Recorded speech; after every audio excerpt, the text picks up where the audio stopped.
Hello everyone, Mycatsdied, back with another podcast. And with me today I have Captain Snipe from the 9AU, leader of the Taipans. Hello, everyone. And I have myself, Captain Mycatsdied of Alnida in the 18 AD.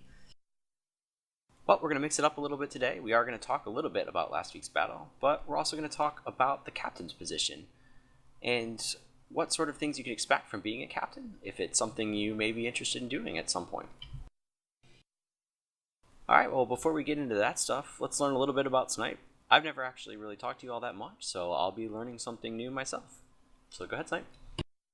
Let's see. I've been around 21CW for going on 9 years. Been 9 years in July. It's my 32nd campaign. I have been a captain a couple times, HCO quite a few times. Probably the longest tenured admin in the tournament history. Been everything from internal coordinator to down to the basic TA. I've been a general for our Arma 2 campaigns. We only did 2 campaigns of that. Yeah, I'm still here. I have a lot of fun with these guys, and look forward to the rest of this campaign. Yeah, absolutely. And speaking of this campaign, what did you think of last week's battle? Well, last week's battle was pretty intense, pretty fierce. The 1880 showed a lot of heart. The 9AU showed a lot of heart. There was a lot of knock 'em down, drag 'em out fights, and overall the 9AU won the day, but the 1880 really made it tough for him. Yeah, I was actually only able to play the first 2 quarters of last week's battle. With the server crash, it kind of put that hour and a half in there, and I had to go leave to do real life stuff. But the first quarter on Armored Shield for me was a lot of fun. There were a lot of really great battles. You guys were pretty hard to get you guys off C on some of those. And as far as an abandoned flats, from what I saw from you guys in the second quarter, you guys did a really good job stratting and using your assets very wisely. Well, yeah, after the great comeback by the 9AU this last week, we're moving forward to Azadi Palace and Operation Riverside. So, Snipe, your thoughts on how you think that battle will go? I think it's going to be a bloodbath, to be honest with you.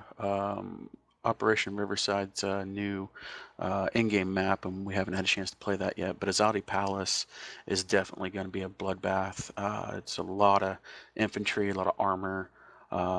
It's going to be pretty fierce. Yeah, I have to agree. Both of those maps are.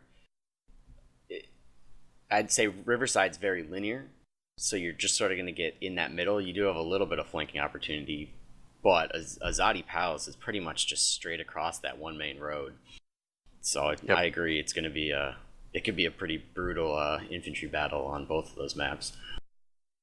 Okay, we'll move on to the last thing we're going to talk about, which is the captain position. For those of you that aren't sure exactly how it works or what it entails, or if you have some interest, you can get me and Snipe's perspective on how it works. So, Snipe, I guess I'll sort of let you start off. How do you usually approach the captain position? What sort of things or qualities do you find important for captains?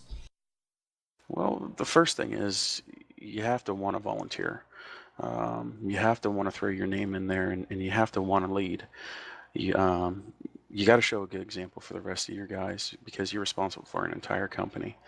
That could be anywhere from 5 to 15 guys, and you got to be able to communicate with guys and gals from all over the world.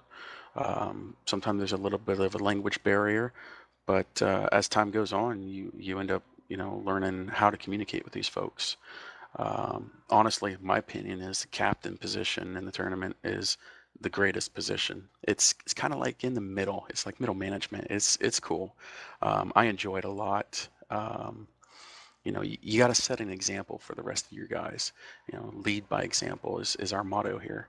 Um, you got to have good support in your company. So when choosing other officers, to support you. You gotta look at their strengths and their characteristics and base them off of yours, um, to make sure that the squad is going to be symbiotic. It's just it's a balancing act, really. Yeah, I'd have to agree. The most important thing is that you want to you want to do it, and you have to be able to put some time into it. This is actually my first time being captain, and I really enjoy it. It's been a lot of fun. You get to really know your players, and you're right. It is sort of a balancing act of trying to find players that complement you, not only in leadership roles but also in skill roles and actually playing the game. So how do you decide on what kind of players that you like to promote up and help you in those supporting roles? With promotions and whatnot, you really gotta go off of the person's merits, not just because they're your friends, and so you gotta do what's right and for the division, for your company, and promote the people who are going to do a good job, because in the end, you're only successful as your weakest link. How about we talk a little bit about the road to captain and the best way that a soldier that wants to become a captain could end up in that position?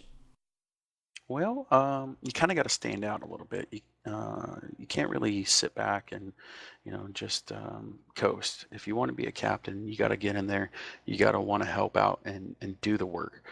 Second, probably have a good, strong leadership ability naturally. You got to want to be responsible for a group of guys. You got to have good communication skills too, because being a captain, um, you're responsible for the squad. And when it comes to battle day, and you got channel commander on, and you've got 15 other guys yelling in your ear, and you're trying to communicate to your guys. So you got to be able to really listen on battle day and determine what is pertinent to you and what's not pertinent to you, and get the orders out to your guys. Yeah, channel commander is a big part of it. It can get pretty hectic when you're listening on channel commander, and for some people that might not be aware, that 18AD has set up their companies a little bit different. Each captain's actually in charge of 2 platoons. So in addition to managing the company that you're in, or the platoon that you're actually in and squad leading, you have to manage another platoon, which can make channel comms quite interesting. Exactly. All right, I guess we'll sort of finish up. Just for someone that wants to be a captain, what sort of just the day to day job do you sort of do as a captain? Well, day-to-day stuff, you attend practices, you make sure that your guys attend practices. You also have to contribute to the division as well as your squad. Um, you got to get in there and do the legwork with the guys. Yeah, I would agree that the really successful captains are the ones where they make their everyone in their company feel like they are part of a team and that they're working for the betterment of just not themselves but the entire army. Some of the day-to-day stuff that I guess I would do, I mean, you have some forum work that you have to do, keeping things organized. But like you said, the more people that you can get involved in your company, the easier and easier your job becomes. Exactly. Other things that captains do is, they update who's practiced and who's ready for battle. They update their rosters. They issue awards, and they fill out after action reports, so that we can all learn from what we did wrong or what we did right. Yeah, absolutely. All right. I guess we'll sort of wrap it up. We've talked about plenty, but I guess before we go, I'm going to ask you, how did you end up with your name? um Snipe, a lot of people think, is from the fact that I used to snipe a lot when I first started out, and it's actually not. A snipe is it's a nickname for specific engineers in the United States Navy, and it's typically machinist mates, boiler technicians, engine men. I was an engine man in the U.S. Navy, and I just chose the name, and it kind of just stuck. Well, very cool. And I guess I'll go ahead and let everyone know how I got my name. When I was in seventh grade, I was at a party and I told a girl that my cats died so that she would feel bad for me and make out with me. That is awesome. I like that. And for those of you that are wondering, it did not work at all. Anyway, guys, thanks for watching this podcast, and hopefully we'll get another one up next week. And I'd like to thank Snipe for giving us some of his time and thoughts today. And thank you for the invitation. It was definitely a pleasurable experience. Well, I'm glad you could make it. All right, guys, this is Kat signing off.